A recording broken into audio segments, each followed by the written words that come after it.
بسم اللہ الرحمن الرحیم الرحمن علم القرآن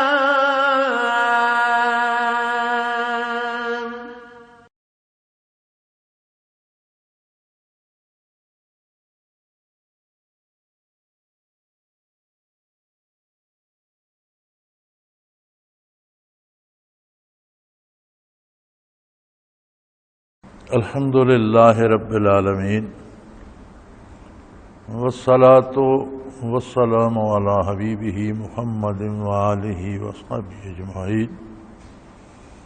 اعوذ باللہ من الشیطان الرجیم، بسم اللہ الرحمن الرحیم۔ اتی امر اللہ فلا تستعجلوہ سبحانہ وتعالی عما یشرکون۔ ينزل الملائكة بالروح من أمره على من يشاء من عباده أن أنذروا أنه لا إله إلا أنا فاتقون۔ خلق السماوات والأرض بالحق تعالى عما يشركون۔ خلق الإنسان من نطفة فإذا هو خصيم مبين۔ والأنعام خلقها لكم فيها دفء ومنافع ومنها تأكلون ولكم فيها جمال حين تريحون وحين تسرحون وتحمل أثقالكم إلى بلد لم تكونوا بالغيه إلا بشق الأنفس إن ربكم لرؤوف رحيم۔ والخيل والبغال والحمير لتركبوها وزينة ويخلق ما لا تعلمون وعلى الله قصد السبيل ومنها جائر ولو شاء لهداكم أجمعين۔ اللهم سبحانك لا علم لنا إلا ما علمتنا إنك أنت العليم الحكيم۔ مولاي صل وسلم دائما أبدا على حبيبك خير الخلق كلهم۔ سورہ نال شروع ہوتی ہے، یہ بھی ان صورتوں میں سے ہے جو مکہ مکرمہ میں نازل ہوئیں، اور مکی صورتوں میں عموماً زیادہ بحث عقائد کی ہے، مدنی صورتوں میں زیادہ زور احکام پر ہے، اور مکی صورتوں میں عقائد کی بحث زیادہ ہے۔ اس میں اللہ کی عجیب و غریب مخلوقات میں شہد کی مکھی کا بھی ذکر ہے، اس لیے اس کا نام ہی النحل ہے۔ کفار اور مشرکین مکہ یہ کہتے تھے کہ جب آپ کہتے ہیں کہ جو اللہ کی اطاعت نہیں کرے گا اسے عذاب ہوگا، قیامت آ جائے گی، قیامت قائم ہو جائے گی، ہر چیز تباہ ہو جائے گی، تو ہم تو آپ کی بات نہیں مان رہے، تو کہاں ہے وہ قیامت؟ پھر لے آئیے، عذاب کہاں ہے، یا قیامت کہاں ہے، یا حساب کتاب کہاں ہے؟ پھر ہم تو نہیں مان رہے، تو پھر وہ لے آئیے۔ فرمایا اتی امر اللہ، ارشاد باری ہوا کہ فکر نہ کرو، اللہ کا ترتیب دیا ہوا جو نظام کائنات ہے اس میں اپنے اپنے وقت پر تمام انبیاء گزر چکے، ساری امتیں اپنے اپنے وقت پر گزر چکی، اب اللہ کا آخری نبی ہے، آخری کتاب ہے اور آخری امت ہے۔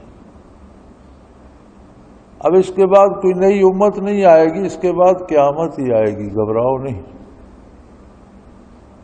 اللہ کریم کا اپنا بنایا ہوا ایک نظام ہے جو کسی کے کہنے پر اس میں تقدیم و تاخیر نہیں ہوتی، لیکن تم اگر ترتیب جہاں دیکھو تو تمہیں سمجھ آ جائے گی کہ اب اس امت کے بعد قیامت ہی آئے گی، اب کوئی نیا نبی، نیا دین، نئی امت نہیں آئے گی۔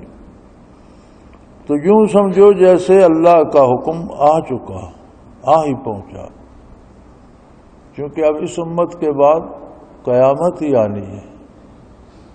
فلا تستعجلوہ، گھبراؤ نہیں، جلدی نہ کرو۔ جب قیامت آئے گی، جب حساب کتاب ہوگا، جب عذاب و ثواب ہوگا، تو پھر تمہیں یہ فکر کیجیے تو بہت جلدی آ گیا، ہم تو کوئی دن بھر ہی رہے تھے جہان میں اور اتنا لمبا عذاب آ گیا، لہذا اس کے لیے جلدی فلا تستعجلوا، جلدی نہ کرو۔ اور تم سمجھتے ہو کہ تمہارے شرک کرنے سے اور تمہاری بت پرستی سے اللہ کی عظمت میں کوئی فرق آ جائے گا، ایسا کچھ نہیں ہوتا۔ تم اپنے لیے اپنے عذاب بڑھا رہے ہو، اپنے لیے اپنے اوپر بوجھ لاد رہے ہو، اپنی خرابی کر رہے ہو۔ اللہ کریم تو ان چیزوں سے پاک ہے اور بالا تر ہے۔ کوئی اس کی اطاعت کرتا ہے تو وہ اپنے فائدے کے لیے کرتا ہے، جو نافرمانی کرتا ہے وہ اپنا نقصان کرتا ہے۔ مخلوق کی اطاعت یا عدم اطاعت سے اس کی شان میں کوئی فرق نہیں آتا۔ سبحانہ و تعالی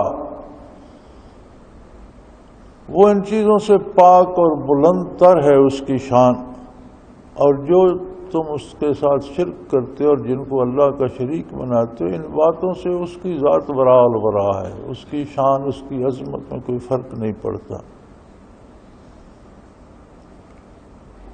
اور یہ اس کی مرضی۔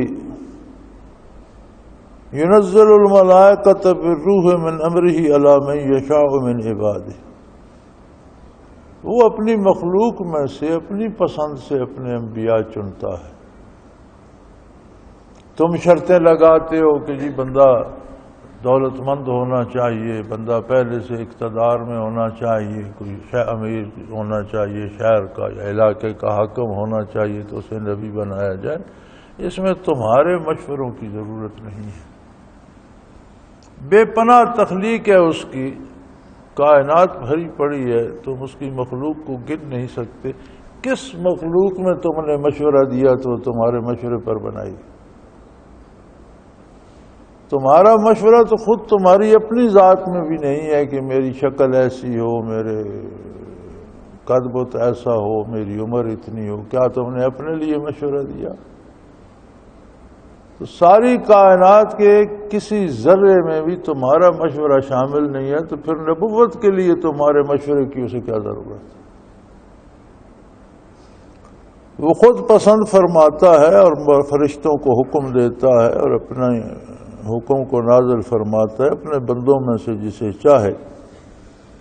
اور تمام انبیاء علیہ السلام، آدم علیہ السلام سے لے کر آقا نامدار حضرت محمد صلی اللہ علیہ وسلم تک، تمام انبیاء نے ایک ہی کام کیا، ان انذروا انہ لا الہ الا انا فاتقون۔ تمام نبیوں نے اللہ کی وحدانیت اور توحید کی طرف دعوت دی ہے اور اس کی اطاعت کی طرف بلایا ہے، اور اس بات کی خبر دی ہے کہ اللہ کی اطاعت کرو، نافرمانی کرو گے تو اپنا نقصان کرو۔ 1.25 لاکھ یا کم و بیش جتنے انبیاء گزرے ہیں، سب سچے، صادق، امین، انسانی کردار کے اعتبار سے اپنے زمانے کے بہترین اور سب سے بھلے لوگ۔ تو کیا اتنے دانا، اتنے دانشور، اتنے ایماندار، اتنے دیانتدار، اتنے امانتدار، اتنی مخلوق جس میں اتنی ساری خوبیاں اور کوالٹیز ہیں، کیا وہ غلط بات پہ متفق ہو گئے؟ یہ بات تو عقلاً بھی محال ہے کہ اللہ کی اتنی مخلوق جو لوگوں کی ہر معاملے میں رہنمائی فرماتی رہی، وہ خود معاذ اللہ خود گمراہ ہو گئے۔ یہ تو عقلاً بھی محال ہے کہ اللہ کی اتنی کھری سچی مخلوق کسی غلط بات پہ متفق ہو جائے۔ پھر غور کرو، خلق السماوات والارض بالحق، اس نے زمینوں اور آسمانوں کو اور ان کی مخلوق کو اور ان میں نظام ترتیب دیے اور ان سب کو پیدا فرمایا اور ان کو خصوصیات بخشی۔ زمین کے ایک ایک ذرے کو مختلف خصوصیات عطا فرمائی، مختلف ذروں کے جڑنے سے مختلف چیزیں بن جاتی ہیں، مختلف نسبت سے جڑتے ہیں، مختلف چیزیں بن جاتی ہیں۔ اور یہ سب کچھ عین حق ہے. کہیں اللہ کریم نے آسمانوں یا زمینوں کی تخلیق میں کہیں کوئی غلطی نہیں کی. یہ سارا مبنی بر حق.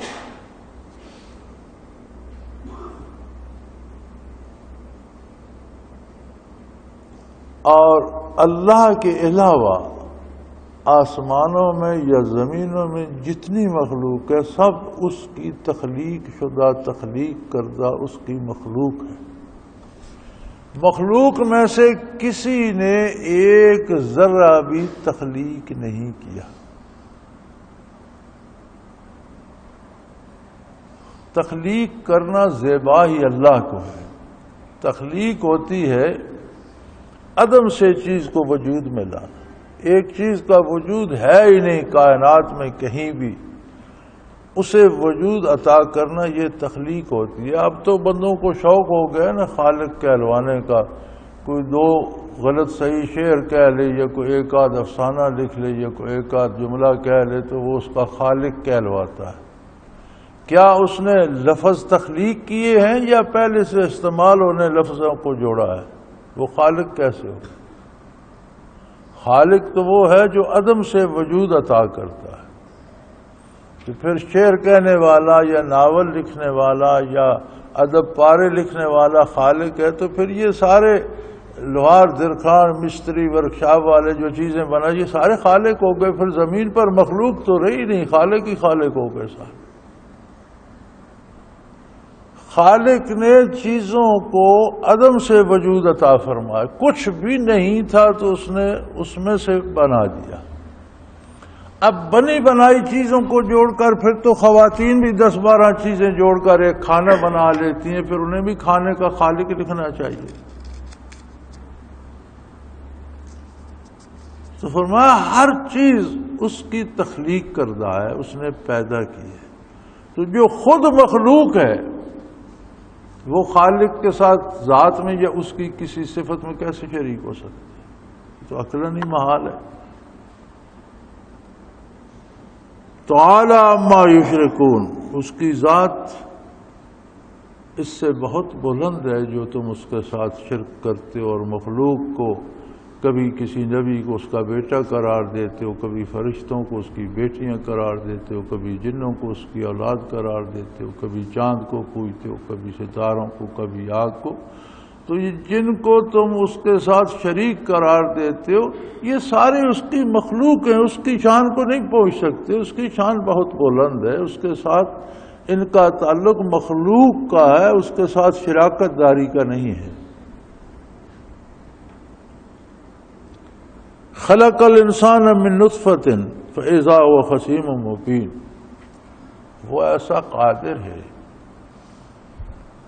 کہ جس نے ایک نطفے سے، ایک ذرے سے، ایک قطرے میں بھی لاکھوں جراثیم ہوتے ہیں.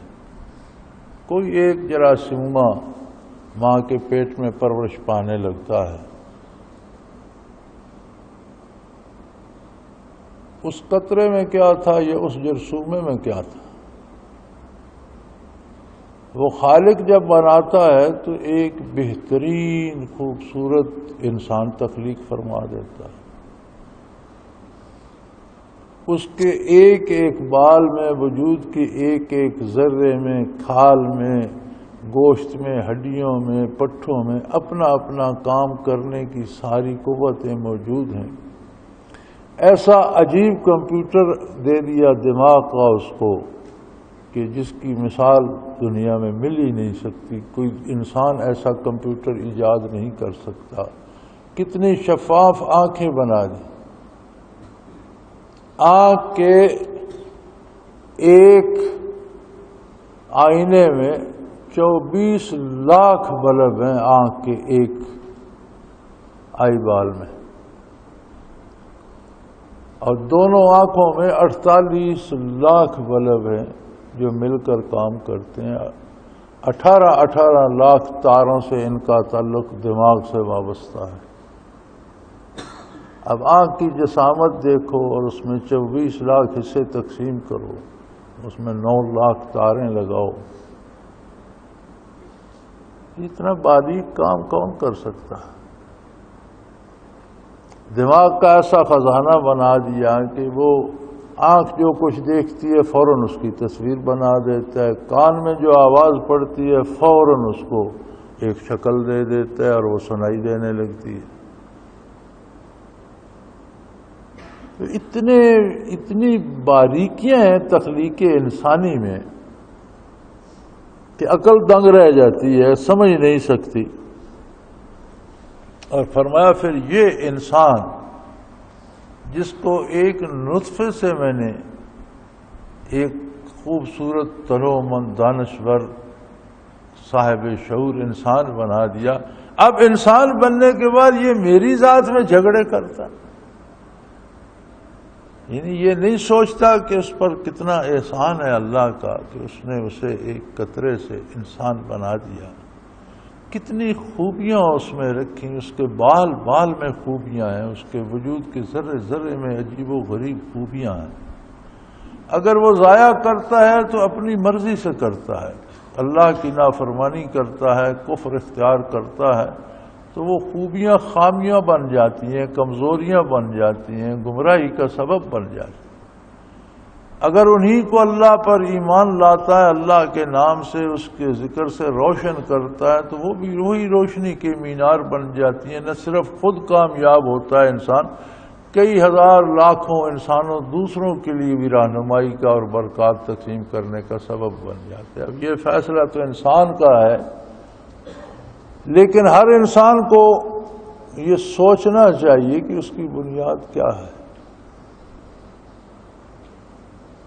ایک قطرہ جس میں لاکھوں جرثومے ہوتے ہیں، کوئی ایک جرثومہ جو ہے اس کی تربیت ہوتی ہے، پھر اس کا وجود، اس کے کان، آنکھ، ناک، کبھی یہ نہیں ہوا کہ کان آنکھوں کی جگہ آ جائیں اور آنکھیں کانوں کی جگہ لگ جائیں، کبھی یہ نہیں ہوا کہ ناک نیچے لگ جائے، منہ اوپر ہو جائے۔ ہر انسان کو اپنے طور پر پوری طرح بنا سنوار کر پیدا فرمایا، ہر انسان کو احساسات عطا فرمایا، غمی خوشی کا ادراک عطا فرمایا، عقل و شعور عطا فرمایا، ہر کے سینے میں دل عطا فرمایا جو خزانہ ہے عجائبات قدرت کا۔ اور پھر یہ انسان جب باشعور انسان بنتا ہے تو فرمایا وہ خصیم مبین، پھر یہ بڑا اکڑ جاتا ہے، کھلم کھلا ذات باری میں جھگڑا کرنے لگ جاتے ہیں، اپنے خالق کے بارے اس کے عقائد بدل جاتے ہیں۔ وَالْأَنْعَامَ خَلَقَهَا، پھر اس نے جانور پیدا کر دیے۔ مخلوق ہونے میں تم بھی مخلوق ہو، وہ بھی مخلوق ہے، وہ بھی تو اللہ ہی کی مخلوق ہے، لیکن تمہیں شرف انسانیت بخش کر ان پر اتنی فضیلت دی کہ لَكُمْ فِيهَا دِفْءٌ، کبھی ان کے بالوں سے، کبھی ان کی کھالوں سے لباس بنا لیتے ہو، جوتے بناتے ہو، تمبو خیمے بناتے ہو، کوٹ بناتے ہو۔ وہ بھی مخلوق ہیں، تم بھی مخلوق ہو، تم انہیں استعمال کرتے ہو اور ان کے کاروبار کرتے ہو جس سے تمہیں بہت منافع ملتا ہے، اور ان میں سے ایسے بھی ہیں جن کو تم ذبح کر کے کاٹ کے کھا لیتے۔ کبھی سوچو، مخلوق تو اللہ کی وہ بھی ہے، پیدا اسی نے کیے، تمہاری خدمت پہ لگا دیے۔ حلال جانور ہے، اسے کاٹ کر کھا سکتے ہو، اس کی کھال استعمال کرتے ہو۔ دوسرے جانوروں کو خرید و فروخت میں استعمال۔ عجیب بات ہے، زمانہ کتنی کروٹیں بدل جائے، انسانی بنیادی ضرورتیں اور ان کی تکمیل وہی رہتی ہے، اس کے ذرائع بدلتے ہیں۔ جو بھوک آدم علیہ السلام کے زمانے میں لگتی تھی انسان کو آج بھی وہی لگتی ہے، جو ابتدائے آفرینش میں نیند آتی تھی آج بھی وہی آتی ہے، جس طرح صحت و بیماریاں پہلے تھیں آج بھی ہیں، مینز اور ذرائع بدل گئے۔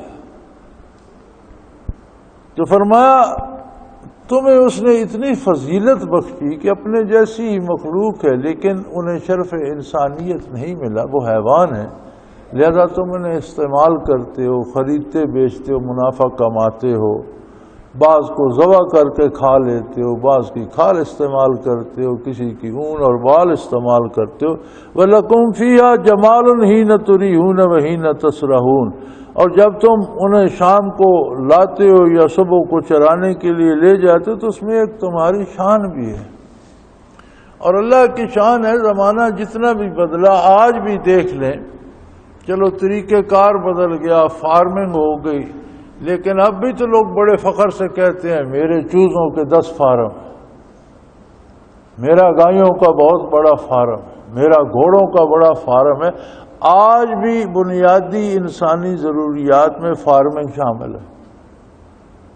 جانوروں کو خرید فروخت کے بھی پیسہ کماتے ہیں، ذبح کر کے کھاتے بھی ہیں، بیچتے بھی ہیں، اس سے بھی پیسہ کماتے ہیں، کسی پہ سواری کرتے ہیں، کسی پر بوجھ لاتے ہیں۔ فرمایا وَتَحْمِلُ أَثْقَالَكُمْ إِلَىٰ بَلْدٍ لَمْ تَكُونُوا بَالِغِيهِ إِلَّا بِشِقِّ الْأَنفُسِ، بعض جانوروں پر، اونٹوں کو، خچروں وغیرہ پر تم بوجھ لاتے ہو، وہ ایسی جگہ پہنچا دیتے ہیں جہاں تم بڑی مشقت سے اور بڑا تھوڑا تھوڑا کر کے بڑی مشکل سے پہنچاتے ہو، اکٹھا لے جاتے ہیں اور تمہارا کام کرتے ہیں، تمہارے بوجھ اٹھا کر ایسی جگہوں پر لے جاتے ہیں جہاں تم بڑی مشکل اور بڑی مشقت کے بعد پہنچا سکتے۔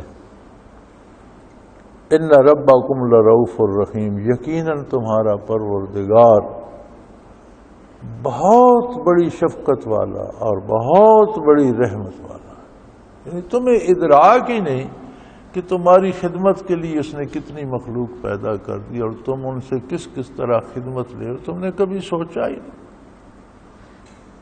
اپنی بے پناہ مخلوق پیدا کر کے اس نے تمہاری خدمت پہ لگا دی، اور ہمارا خلق لکم ما فی الارض جمیعا، زمین پر جو کچھ ہے وہ تمہاری خدمت کے لیے ہے، پھل ہیں، سبزے ہیں، فصلیں ہیں، دوائیں ہیں، جانور ہیں، پرندے ہیں، چرندے ہیں، سمندر بھرے پڑے ہیں، مچھلیاں ہیں، ہر چیز کو تم استعمال کیے جا رہے ہو۔ اتنا تمہارے ساتھ اتنا شفیق اور مہربان ہے کہ اس نے تمہارے لیے خزانے کھول دیے، اور تم اس کا شکر کرنے کی بجائے خود اس کی ذات میں اعتراض کرنے بیٹھ جاتے۔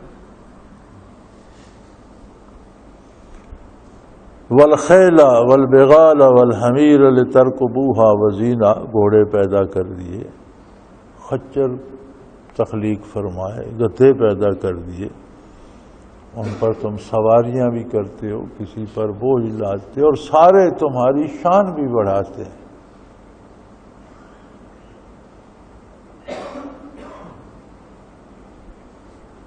وَيَخْلُقُ مَا لَا تَعْلَمُونَ، اور یہ تو وہ چیزیں ہیں جو تم جانتے ہو۔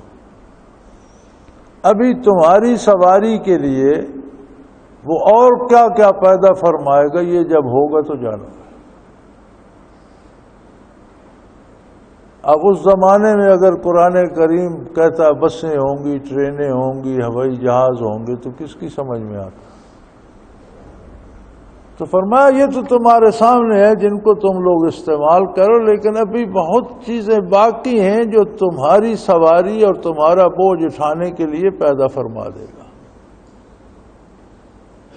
جب آئیں گی تو جان سکو گے، تم میں اتنی استعداد نہیں کہ تمہیں آج بتایا جائے اور تم جان لو۔ وَيَخْلُقُ مَا لَا تَعْلَمُونَ، ایسی چیزیں پیدا کرے گا جن کا آج تمہارے پاس کوئی تصور بھی نہیں۔ وَعَلَى اللَّهِ قَصْدُ السَّبِيلِ، اللہ کی طرف تو بالکل سیدھا رستہ جاتا ہے، اور ہر مخلوق اللہ کی عظمت کی گواہ ہے اور اس کی طرف رہنمائی کرتی ہے۔ اس کی تخلیق پہ غور کرو، خود اپنی بناوٹ پہ غور کرو، خود اپنے اعضاء و جوارے، ان کا کام، ان کا فنکشن، وہ کس طرح بنے، کس طرح کام کر رہے ہیں، اور کتنی عجیب و غریب مشینری ہے۔ تو اللہ کی طرف تو بڑا سیدھا سادہ سا راستہ جاتا ہے۔ وَمِنْهَا جَائِرٌ، بہت سے راستے ٹیڑھے میڑھے بھی ہیں۔ اللہ کریم اگر انبیاء مبعوث نہ فرماتے کہ کتابیں نازل نہ فرماتے تو یہ اس کی جو بے پناہ تخلیق ہے یہ اس کی عظمت پہ بڑی گواہ تھی، لیکن اس نے انسان پر مزید کرم فرمایا اور آسانیاں فرما دیں، انبیاء مبعوث فرمائے، کتابیں نازل فرمائیں، اور اللہ کے بندوں نے زمین پر قدم رکھتے ہی دعوت اللہ شروع کی اور قیامت قائم ہونے تک دیتے رہیں۔ یہ اس نے انسان کے لیے اور آسانیاں بنا دیں، کتنا کریم ہے۔ اور اس کی طرف تو بالکل سب سے آسان زندگی وہ ہے جو شریعت کے مطابق ہے، جو اللہ کے قانون کے مطابق، اور اس سے باہر جتنے کام ہیں وہ دشوار ہیں۔ انسان کی عقل پہ حیرت ہوتی ہے کہ وہ ٹیڑھے میرے راستوں میں اور دشواریوں میں خود کو لے جاتا ہے اور سیدھے راستے پر آنے سے کتراتا ہے۔ بلو شاء لہداکم اجمعین، اگر اللہ تو چاہتا تو سب کو ہدایت پہ جمع کر دیتا۔ اس نے اپنی قدرت کاملہ سے سب کو بنایا، جیسا اس نے بنایا ویسے بن گیا۔ اس نے اپنی مرضی سے روزی تقسیم کی، جس کو جتنی دی ہے اتنی ہی ملتی ہے، وہی لیتا ہے، اس سے دائیں بائیں نہیں جا سکتا، اس میں کمی بیشی نہیں کر سکتا۔ اس نے عمر مقرر کر دی، اپنی عمر کو گھٹا بڑھا نہیں سکتا۔ قد، صورت، شکل، نصیب، شعور، علم، ہر چیز اس نے ہر ایک کے حصے میں تقسیم کر کے رکھ دی، اپنا اپنے سار کوئی لیتا ہے۔ اگر ہدایت بھی سب کو دیتا تو سب قبول کر لیتے، لیکن اس نے ہدایت یا گمراہی کا فیصلہ انسان پہ چھوڑ دیا، کیونکہ انسان واحد مخلوق ہے جس کو اس نے یہ شعور دیا ہے کہ وہ اللہ کی ذات کو پہچان سکے، اللہ کیسا ہے، اس کی ذات کیا ہے، اس کی صفات کیسی، اس کی عظمت کیسی بے مثال اور بے مثل ہے۔ تو پھر فرمایا اللہ نے چاہا یہ کہ میرے بندے میری قدرت کاملہ، میری تخلیقات، میری نشانیوں کو دیکھ کر میری عظمت کا اندازہ کر کے اپنی پسند سے اپنا سر، اپنی پیشانی میری بارگاہ میں جھکا۔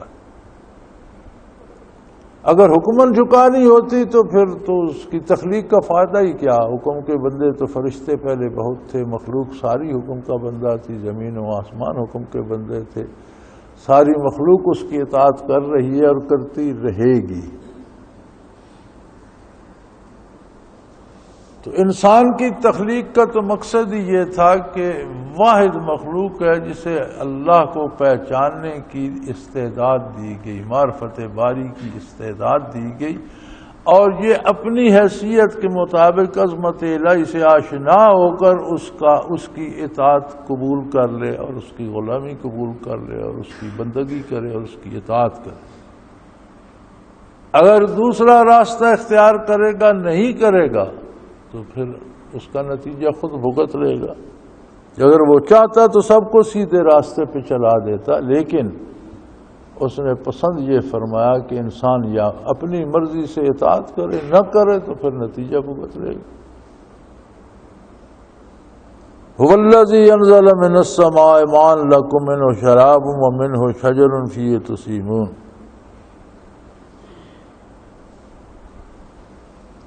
اس نے کیسے کیسے نظام بنائے ہیں۔ اس نے ایک ذخیرہ آب بنا دیا سمندروں کا، جن کا پانی بے پناہ گہرا، حتیٰ کہ سیاہی مائل، سخت کڑوا، نمکیات سے پر ایک بہت بڑا ذخیرہ ہے۔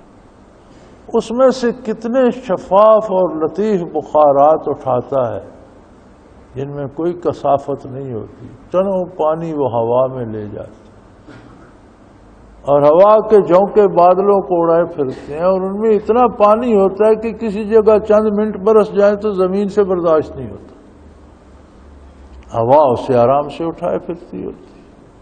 ایسے ایسے نظام اس نے بنائے کہ زمین پر پہاڑ جما دیے بڑے بڑے کہ اس کا وزن برابر رہے اور اس طرح ڈولنے لگ جائے کہ انسانوں کے لیے کھڑا ہونا مشکل ہو جائے۔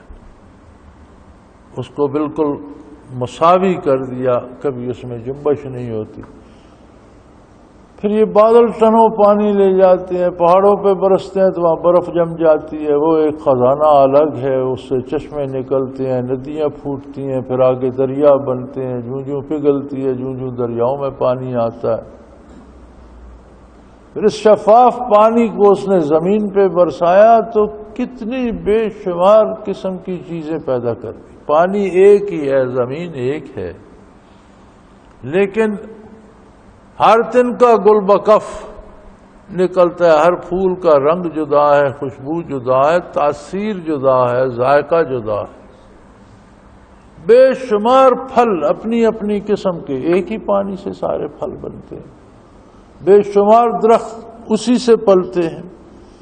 تم خود بھی وہی پانی پیتے ہو جو اللہ کریم برساتے ہیں، اور جو زیر زمین ذخیرہ یہ بھی اسی پانی کا ہے جو بادلوں سے برستا ہے۔ یہ دریاؤں میں آتا ہے وہ بھی وہی پانی ہے، جو چشموں میں آتا ہے وہ بھی وہی پانی ہے، جس میں تم خود بھی پیتے ہو اور درختوں کو سیراب کرتے ہو اور جانوروں کو پلاتے ہو۔ ساری مخلوق کو وہی پانی نصیب ہوتا ہے۔ ينبت لكم به الزرع والزیتون والنخیل والاعناب ومن کل الثمرات، اسی سے تمہاری کھیتی پھلتی پھولتی ہے، اسی سے زیتون کے، کھجور کے اور انگور کے اور ہر طرح کے پھلوں کے درخت اگاتا ہے۔ وہی ایک پانی ہے، اس سے زیتون اگتا ہے تو اس کی تاثیر الگ ہے، اس سے کھجور اگتی ہے تو اس کا اثر اور ذائقہ اپنا ہے، اس کے اثرات اپنے ہیں، اس کا ذائقہ اپنا ہے۔ انگور اگتا ہے تو اس کا اپنا ذائقہ ہے، اس کے اثرات اپنے ہیں، اور تمام پھل اسی سے اگتے ہیں، ہر ایک کا رنگ اپنا ہے، ذائقہ اپنا ہے، خوشبو اپنی ہے، تاثیر اپنی ہے۔ زمین بھی ایک ہی ہے، پانی بھی ایک ہی ہے، وہ ایسا قادر ہے کہ جس طرح کی چیز چاہتا ہے اس میں سے بنا دیتا ہے۔ ان فی ذلک لآیات لقوم یتفکرون، اگر کوئی لوگ تفکر کرنے والے ہوں، سوچنے والے ہوں، بیٹھ کر غور کرنے والے ہوں، تو ان چیزوں میں اللہ کی عظمت کے بڑے دلائل ہیں۔ اگر انسان سوچنا چاہے، تفکر کرنا چاہے، غور کرنا چاہے تو اسے عظمت الہی کی بڑی نشانیاں ملتی ہیں۔ وَسَخَّرَ لَكُمُ اللَّيْلَ وَالنَّهَارَ وَالشَّمْسَ وَالْقَمَرَ، اس نے رات دن کو تمہاری خدمت پہ لگا دیا، سورج اور چاند کو تمہاری خدمت پہ لگا دیا۔ اگر رات نہ ہوتی، سارا دن ہی ہوتا تو تم کیسے بسر کرتے، اور رات ہی ہوتی دن نہ ہوتا تو تمہارے کام کیسے چلتے۔ اس نے تمہاری خاطر رات اور دن کو، جو اپنی پوری ترتیب کے ساتھ سارا سال پوری باقاعدگی اس کے ساتھ آتی رہے، چاند اور سورج کو تمہاری خدمت پہ لگا دیا۔ بخارات بناتے ہیں، بادل بناتے ہیں، بارشیں برساتے ہیں، دھوپ سے چیزیں پکاتے ہیں، اگاتے ہیں، اور ہر ایک کو اس کی ضرورت کے مطابق چاندنی بھی پہنچ رہی ہے، اس کو اس کی ضرورت کے مطابق سورج کی تپش بھی پہنچ رہی ہے۔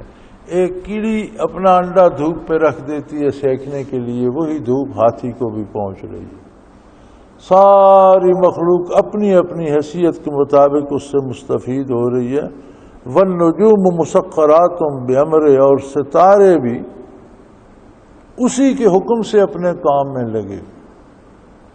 ہر ستارہ جو ہے اس کے ساتھ نظام دنیا جو ہے وہ مربوط ہے، کسی کی کوئی خدمت ہے، کسی کی کوئی، اسی طرح سورج اور چاند کے ساتھ کسی کی کوئی خدمت ہے، کسی کی کوئی، بے شمار خدمات سورج کے ذمے ہیں، چاند کے ذمے ہیں، ستاروں کے ذمے ہیں۔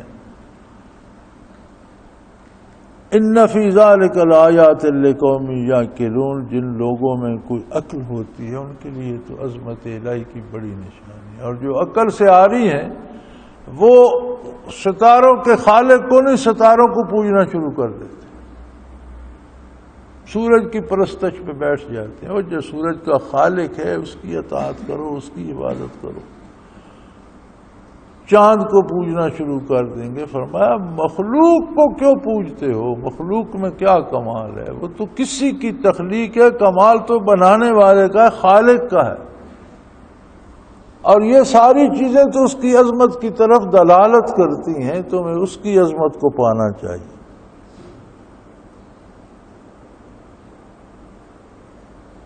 وما ذرا لکم فی الارض مختلفا الوانہ، اور زمین میں تمہاری خاطر کتنی مختلف نوع چیزیں پیدا کر دی ہیں، جن کے رنگ مختلف ہیں، شکلیں مختلف ہیں، صورتیں مختلف ہیں، ذائقے مختلف ہیں، خوشبوئیں مختلف ہیں، لیکن ہر چیز تمہاری خدمت پہ لگی ہوئی ہے۔ گھاس اگتی ہے تو تم مویشی چراتے ہو، پالتے ہو، جڑی بوٹیوں سے اپنے علاج کرتے ہو، دوائیں بناتے ہو، بے پناہ چیزیں اس نے پیدا فرما دی ہیں، اور ہر چیز کو تم بے دریغ استعمال کر رہے ہو، تو کیا تم پہ اس کا شکر واجب نہیں ہوتا؟ تم اس کی عظمت سے آشنا نہیں ہوتے؟ تم اس کے احسان سے آشنا نہیں ہوتے؟ اگر کوئی شخص تمہاری بہت بڑی دعوت کرے اور لاکھوں قسم کے، سینکڑوں قسم کے کھانے اور طرح طرح کی چیزیں بنا دو گے، تو تم اس دعوت کرنے والے کا شکریہ ادا کرو گے یا کسی کھانے کو پوجنا شروع کر دو؟ تم کسی کھانے کا شکریہ ادا کرنے بیٹھ جاؤ گے یا جس نے کھانا تمہارے لیے بنایا ہے اس کا شکریہ ادا کرو گے؟ تو مخلوق کی پوجا میں لگ جاتے ہو، خالق کی طرف کیوں نہیں جاتے؟ اور یہ کیوں نہیں سوچتے کہ اس کا کتنا احسان ہے کہ کتنی بے پناہ مخلوق کو ہماری خدمت پہ لگا دیا۔ ان فی ذلک لآیات لقوم یذکرون، جو لوگ نصیحت حاصل کرنا چاہیں ان کے لیے تو ان میں بڑی دلائل ہے، بڑی نشانیاں ہیں۔ وہ ایسا کریم ہے، والذی سخر بحر لتاکلوا منہ لحما طریا، اس نے تو سمندر بھی تمہارے لیے مسخر کر دیا، طرح طرح کی مخلوق پالتے رہتے ہیں، مچھلیاں، آبی جانور جنہیں تم پکڑ پکڑ کر تازہ گوشت حاصل کرتے ہو۔ وَتَسْتَخْرِجُوهُ مِنْهُ حِلْيَةً تَلْبَسُونَهَا، اور اسی سمندر میں سے طرح طرح کے موتی اور جواہرات حاصل کرتے اور طرح طرح کے خزانے حاصل کرتے ہو، کسی کو لباس بناتے ہو، کسی سے دولت حاصل کرتے ہو۔ وَتَرَى الْفُلْكَ مَوَاخِرَ فِيهِ، اور تمہیں توفیق دی، تم نے بڑی بڑی کشتیاں اور بحری جہاز بنائے جو سمندروں کا سینہ چیرتے ہوئے چلے جاتے ہیں۔ وَلِتَبْتَغُوا مِنْ فَضْلِهِ، اور اس سے تم اپنی روزی حاصل کرنے میں مدد حاصل کرتے ہو، رزق تلاش کرتے ہو۔ وَلَعَلَّكُمْ تَشْكُرُونَ، یہ ساری نعمتیں تمہیں یہ دعوت دیتی ہیں کہ تم اپنے اللہ کا شکر ادا کرو۔ کتنے انعامات ہیں اس کے، اور ایک ایک انسان کے لیے یہ سارا نظام چل رہا ہے۔ وہ فلاسفہ ایک انداز سے بحث کرتے ہیں، وہ کہتے ہیں کہ اگر یہ سوچا جائے، انسان اگر یہ سوچے کبھی تنہا بیٹھ کر کہ روئے زمین پر اور کوئی انسان نہیں، میں اکیلا ہوں، تو پھر وہ یہ سوچے کہ میرے لیے سورج بھی نکلتا ہے، چاند بھی نکلتا ہے، دن بھی آتا ہے، رات بھی آتی ہے، چرندے ہیں، پرندے ہیں، حیوان ہیں، بارش ہے، بادل ہیں، دریا ہیں، یہ سارا نظام ایک ایک بندے کے لیے۔ کتنی بڑی کارگاہ حیات تمہاری خدمت پہ لگا دی، اور تم ایسے بدھو ہو کہ جس نے مخلوق پیدا کر کے تمہاری خدمت پہ لگا دی اس کا شکر ادا نہیں کرتے، اور مخلوق کی عظمت کیسی ہو اس کی پوجا کرنا شروع کر دیتے۔ یہ ساری نعمتیں تم سے تقاضا کرتی ہیں کہ تم اللہ کا شکر ادا کرو۔ وَأَلْقَىٰ فِي الْأَرْضِ رَوَاسِيَ أَن تَمِيدَ بِكُمْ، اس نے تو زمین پر اس کو برابر رکھنے کے لیے بڑے چھوٹے پہاڑ جما دیے۔ وہ قادر ہے، اس نے خود کرۂ ارض کو بنایا، اسے اس کی خوبی خامی، اس کی نیکی بدی، اس کی کمزوری، اس کی طاقت کا خوب علم ہے، لہذا اس نے چھوٹے بڑے پہاڑ جما کر اس کو ایسا قائم کر دیا کہ وہ ڈولتی نہ رہے۔ ان تمیدہ بکم، کہ تمہیں لڑکاتی نہ پھرے، کبھی ادھر سے بیٹھ گئی کبھی ادھر سے بیٹھ گئی، ہوا میں فضا میں معلق ہے، لیکن ہر جگہ تمہارے لیے برابر ہے اور ساری ہے، اور ہر جگہ تمہارے لیے اس کا سیدھی طرف ہے، اور تم آرام سے اس پہ بسر کر رہے ہو۔ وَأَنْهَارًا وَسُبُلًا، زمین میں اس نے دریا بہا دیے تمہاری خدمت کے لیے، راستے بنا دیے تمہاری خاطر، لَعَلَّكُمْ تَهْتَدُونَ، تاکہ تم ہدایت پا سکو، تاکہ تم اپنی منزل تک پہنچ سکو۔ جس طرح زمینوں میں راستے متعین ہیں، فضاؤں میں راستے متعین ہیں، ہوائی جہاز بھی اگر اڑتے ہیں تو ان کی بھی جس طرح زمین پر سڑکیں یا ریلوے کی لائن بچھی ہوتی ہے نا، فضا میں بھی ان کی بھی لائنیں بنی ہوئی ہیں۔ ہر جہاز اپنی لائن پہ، اگر اسے چھوڑ دے تو پھر اپنی منزل پہ نہیں پہنچتا، تباہ ہو جائے۔ زمین میں راستے اور سڑکیں ہیں، اگر تم راستہ بدل لو گے تو منزل پر نہیں پہنچو گے، راستہ چھوڑ دو گے تو منزل پر۔ تو یہ ساری چیزیں مائل سٹون ہیں راستے کے، یہ ساری چیزیں نشانیاں ہیں عظمت الہی کی، یہ ساری چیزیں اس کی عظمت پہ دلالت کرتی ہیں۔ تو پھر یہ راستہ کیوں چھوڑ دیتے ہو؟ اس میں ہدایت پہ کیوں نہیں آتے؟ وعلامات، بے پناہ نشانیاں اس نے بنائی ہیں۔ اگر کوئی ہدایت حاصل کرنا چاہے تو بے پناہ نشانیاں اللہ کریم نے پیدا فرمائی ہیں۔ بالنجم ہم یہتدون، جن میں راستہ تلاش کرنے کے لیے خلوص ہوتا ہے، وہ تو زمین پر چلنے کے لیے ستاروں سے راستہ تلاش کر لیتے ہیں۔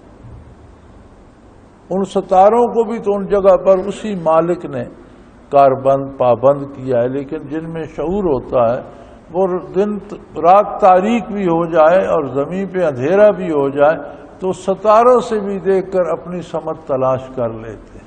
اسی طرح جس میں ہدایت کی طلب ہو، وہ اہل اللہ اور نیک لوگوں کی رائے اور مشورے اور ان کے نقش قدم پہ چل کے ہدایت پا لیتا ہے۔ جس طرح تاریکی میں لوگ ستاروں سے راستہ تلاش کر لیتے ہیں، اور جو گمراہ ہو جاتے ہیں وہ دن کی روشنی میں بھی بھٹک جاتے ہیں اور تباہ و برباد ہو جاتے ہیں۔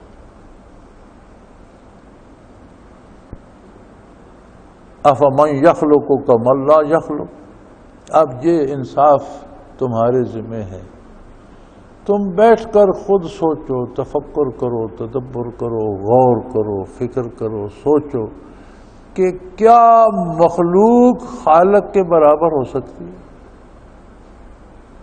جو خود اللہ کی مخلوق ہے وہ کہیں ذات میں یا کسی صفت میں اللہ کے برابر ہو سکتی ہے؟ کبھی دنیا میں بھی تم بھی بے شمار چیزیں بناتے ہو، بے شمار پرزے ڈھالتے ہو، ٹرینیں بناتے ہو، ہوائی جہاز بناتے ہو، بم بناتے ہو، بندوقیں۔ آج کل تو بندوقوں کا اور بموں کا اور گولیوں کا زمانہ ہے، تو یہ کیا کوئی گولی کوئی بندوق تمہارا مقابلہ کا انسان بن سکتی؟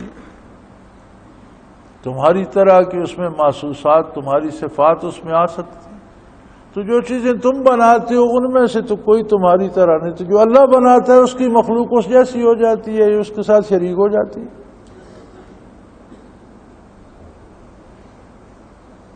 افلا تذکرون، کیا تم اتنی سی بات نہیں سمجھ سکتے؟ اتنا بھی تمہیں سمجھ نہیں؟ تم مخلوق ہو کر کوئی چیز ترتیب دیتے ہو، تم تخلیق نہیں کرتے، اس کی بنی ہوئی چیزوں کو جوڑ کر کوئی ایک چیز بنا لیتے ہو، تو وہ چیز تمہارے برابر نہیں ہو سکتی، تمہاری طرح دیکھ نہیں سکتی، سن نہیں سکتی، بول نہیں سکتی، محسوس نہیں کر سکتی، خوش نہیں ہو سکتی، دکھی نہیں ہو سکتی، تو اللہ کی مخلوق اللہ جیسی کیسے ہو گئی؟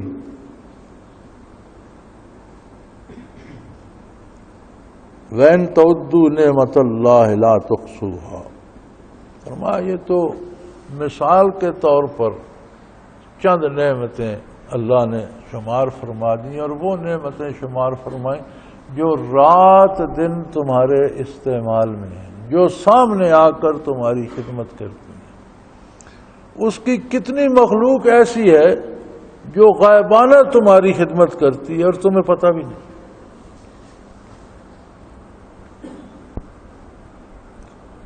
اس کا نظام ایسا ہے، ایک دفعہ چین والوں نے کہا کہ یہ جب فصلیں ہوتی ہیں تو بے شمار چڑیاں آ جاتی ہیں اور یہ بہت سی فصل ضائع کر دیتی، تو ہے تو جنوں کی طرح کی قوم، انہوں نے کہا بھائی چڑیاں اس دفعہ ساری پکڑ کر اور انہیں مار دو۔ حکومت سرکاری طور پر لگ گئے، جال شال تقسیم ہو گئے، وہ چڑیاں پکڑنا شروع کر دی، انہوں نے چڑیوں کو فصلیں نہیں کھانے دی، پکڑ لی، ذبح کر لی، مار دی، کھا گئے۔ لیکن جب فصل آئی تو پتہ چلا کہ یہ تو زیادہ نقصان ہو گیا فصل میں، کیونکہ جو کیڑے مکوڑے تھے جو فصل کا نقصان کرتے ہیں، یہ چڑیاں جہاں کوئی دانے کھاتی تھی وہاں کیڑے مکوڑے بھی کھا جاتے، تو فصل زیادہ ہوتی تھی۔ اب چڑیوں کے نہ ہونے سے کئی گنا زیادہ نقصان ان کیڑوں نے کر دیا۔ تو ہمیں تو یہ اندازہ ہی نہیں کون چیز کہاں ہماری کون سی خدمت کر رہی ہے۔ کوئی چیز اس نے بیکار پیدا نہیں فرمائی، کوئی ایک مکھی، کوئی ایک کیڑا بھی، ہر چیز اپنا اپنا کام۔ ہمیں جہاں کوئی تکلیف ہوتی ہے وہ ہم نوٹ کرتے ہیں، جو راحتیں ملتی ہیں وہ ہم پوچھتے نہیں کہ یہ کدھر سے آ رہی۔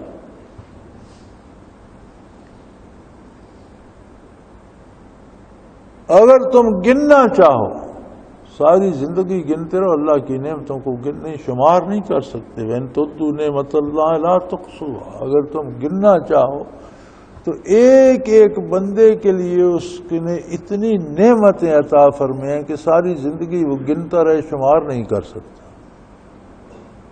إِنَّ اللَّهَ لَغَفُورٌ الرحیم، اور وہ بہت بڑا بخشنے والا اور رحم کرنے والا۔ اتنی نعمتیں استعمال کر کے بڑا عرصہ ناشکری کرتے رہے ہو، پھر بھی اس کی بخشش تمہارے گناہوں سے بہت بڑی ہے۔ پھر توبہ کر لو، واپس آ جاؤ، پھر بخش دے گا، تم پر رحم فرما دے گا، وہ پھر کریم ہے۔ جب تک سانس میں سانس ہے، جب تک مکلف ہو، جب تک موت سامنے آ نہیں جاتی، برزخ سامنے کھل نہیں جاتا، تب تک تمہاری توبہ قبول ہے۔ کتنے گناہ کر چکے ہو، کتنے دور جا چکے ہو، ایک خلوص نیت کی توبہ سے تم واپس آ سکتے ہو۔ اس کی رحمت بہت وسیع ہے اور وہ بہت بڑا بخشنے والا ہے۔ واللہ یعلم ما تسرون وما تعلنون، تمہاری زندگی اس کے روبرو ہے۔ جو تم سوچتے ہو، جو تم بولتے ہو، جو تم دل میں رکھتے ہو، وہ بھی وہ جانتا ہے، جو تم زبان پہ لاتے ہو اس سے بھی وہ باخبر ہے۔ تمہاری پوری زندگی، جب تم خود سے آگاہ نہیں تھے تب بھی وہ تمہاری پرورش کر رہا تھا۔ وہ باپ کی پشت میں بھی تمہیں محفوظ رکھتا ہے اور ماں کے پیٹ میں بھی تمہاری تربیت کرتا ہے اور تمہیں بناتا سنوارتا ہے، اور زندگی بھر تمہارے ایک ایک سیل کی حفاظت فرماتا ہے۔ وہ تمہارے ایک ایک سیل سے آگاہ ہے، تم کہاں چھپاؤ گے اور کہاں ظاہر کرو گے۔ وہ ظاہر کو بھی جانتا ہے، جو چیزیں تم چھپاتے ہو ان سے بھی واقف ہے۔ والذین یدعون من دون اللہ لا یخلقون شیئا وہم یخلقون، اللہ کو چھوڑ کر جو اللہ کے سوا دوسری چیزوں کی پرستش کرتے ہیں، وہ یہ نہیں سوچتے کہ خالق تو صرف اللہ وحدہ لا شریک ہے، اکیلا ہے، یہ ساری مخلوق ہے اور یہ تو کچھ بھی پیدا نہیں کر سکتا۔ میں آج بھی پڑھ رہا تھا غالباً نوائے وقت کے سر ورق کے پچھلے صفحے پر وہ دیا ہوتا ہے کسی بزرگ کا قصہ، تو کرامات میں لکھا ہوا تھا کہ یہ فلاں کو بھی انہوں نے بیٹا دیا، فلاں کو بھی دیا، فلاں کو بھی دیا۔ جب یہ پیدا نہیں ہوئے تھے بزرگ تو جو بیٹے پیدا ہوتے تھے وہ کون دیتا؟ اب جب یہ خود فوت ہو چکے ہیں تو جو مخلوق دھڑا دھڑ آ رہی ہے یہ کون دے رہا ہے؟ اور میاں جو خود مخلوق ہے وہ دوسروں کو کیا دے گا؟ ایک تو یہ جو برائے نام کے سیرت نگار بنے ہوئے نا، لوگوں کو گمراہ کرنے کے لیے یہی کافی۔ پیدا کرنا، مارنا اللہ کی صفت ہے، زندگی دینا، صحت دینا، روزی دینا، رزق دینا، یہ اس کی صفت ہے۔ ہاں اس سے مانگنا بھی عبادت ہے۔ کوئی بندہ زیادہ اللہ اللہ کرنے والا، با کردار، متبع شریعت ہو تو اللہ اس کی زیادہ سن لیتا ہے۔ اچھی بات ہے، نیک لوگوں کی صحبت میں جانا چاہیے، لیکن اللہ کی پہچان حاصل کرنی۔ اولاد تو وہ جانوروں کو بھی دے رہا ہے، انہیں کون سا پیر دے رہا ہے؟ 8 10 بچے، 20 بچے وہ سور کی مادہ دیتی ہے، پھر اسے کون سا بزرگ دے رہا ہے؟ 10 بچے تو کتیا بھی دیتی ہے۔ یہ مخلوق پیدا کرنا اس کا اپنا کام، مارنا اس کا اپنا کام ہے، صحت دینا، بیماری اس کا اپنا۔ ہاں اس سے صحت کے لیے شفا، بیماری کے مقابلے میں شفا مانگنا، اس سے اولاد مانگنا، اس سے رزق مانگنا، اس سے زندگی مانگنا، یہ ساری اس کی عبادت کے طریقے ہیں۔ اور کسی نیک کی صحبت میں چلے جائیں تو زیادہ مانگنے کا سلیقہ آ جاتا ہے، مانگا اسی سے جاتا ہے۔ جتنے اللہ کے بندے، اللہ کے ولی نیک لوگ ہوتے ہیں، جتنے انبیاء اور رسل ہوئے ہیں، سب نے اللہ کی طرف بلایا اور اللہ سے مانگنا سکھایا ہے۔ جتنے ولی اللہ ہوتے ہیں وہ سب اللہ کی طرف دعوت دیتے ہیں اور اللہ سے مانگنے کا ڈھنگ سکھاتے ہیں اور اللہ کی اطاعت کی طرف بلاتے ہیں۔ یہ افسانہ نگار اور یہ سیرت نگار ایک شعبہ ہے کہ جو انسانی کمزوریاں ہیں انہیں یہ کرامات بنا کر لکھتے ہیں، اور جو ان کی حقیقی کرامات ہیں ان کی طرف انہیں پتہ ہی نہیں کرامت کہتے کس کو۔ ہمیں گمراہ کرنے کے لیے تو یہی کافی ہے، ہماری مصیبت تو یہی بن گئے۔ اور ساتھ پھر ٹیلی ویژن آ گیا، اس نے فحاشی کی حد کر دی اور کسی چیز کو اس نے چھوڑا ہی نہیں۔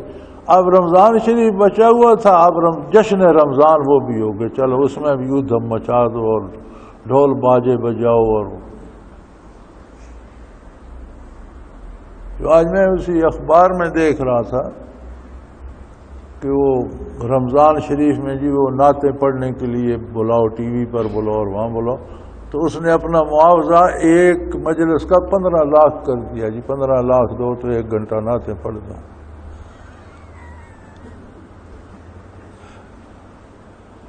باقی مخلوق کو بیوقوف بنا کے ان سے پیسے لیتے ہیں، جمع کرتے ہیں، یہ تمہیں ثواب ملے گا، تم ثواب گھر لے جاؤ، ہم پیسے گھر لے جائیں۔ تم ثواب کھانا پینا، ہم پیسے کھائیں پینا۔ ہر معاملے میں انہوں نے بدماشی داخل کر دی ہے۔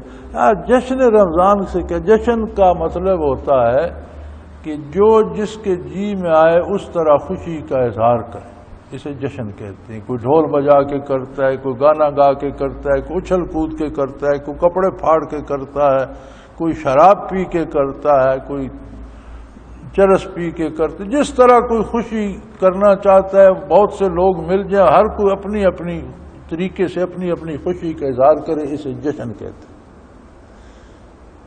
پہلے میلاد شریف شروع ہوا، پھر وہ 11ویں شریف شروع ہوئی، پھر 11ویں کا میلاد بنا، پھر میلاد کے جلسے ہوا کرتے تھے، ان میں ایک احترام، ادب، کوئی گھر میں بھی کراتا تو ادب ہوتا تھا، مسجد میں ہوتے تھے، سیرت بیان ہوتی تھی، کوئی دین بیان ہوتا تھا۔ پھر وہ جلسوں سے جلوس بنے، اب جلوس میں خرافات آ گئیں، پھر جلوس سے جشن ہو گیا، اب جشن میلاد، جو جس کا جی چاہے اچھل کود کرے، میلاد ہو۔ اب رمضان کو نہیں بخشا، اس سال جشن رمضان شروع ہو۔ اللہ معاف کرے اور اللہ ہدایت دے۔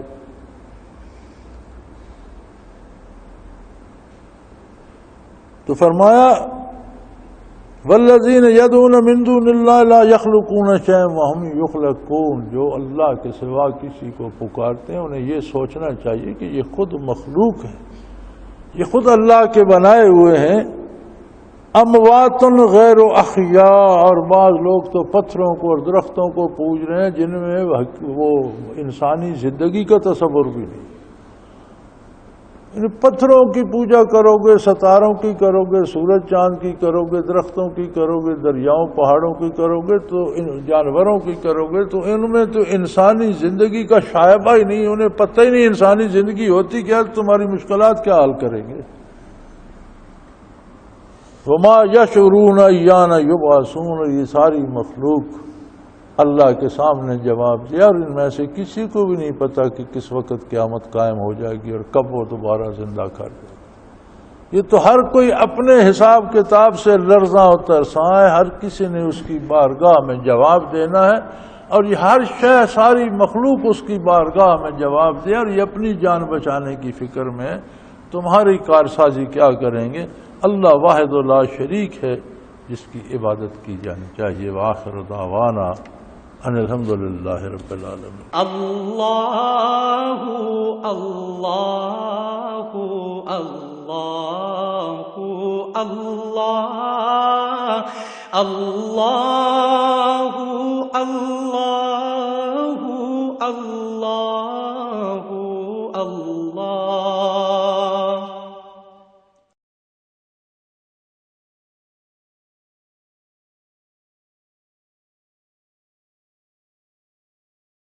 سال سے قرآن و حدیث کے اوپر خطابات کر رہے ہیں اور سلسلہ نقشبندیہ اویسیہ کے مطابق لوگوں کو ذکر الہی کی تربیت دے رہے ہیں۔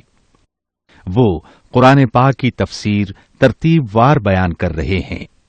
تفسیر قرآن کو وہ موجودہ ملکی اور بین الاقوامی حالات کے مطابق بیان کرتے ہیں۔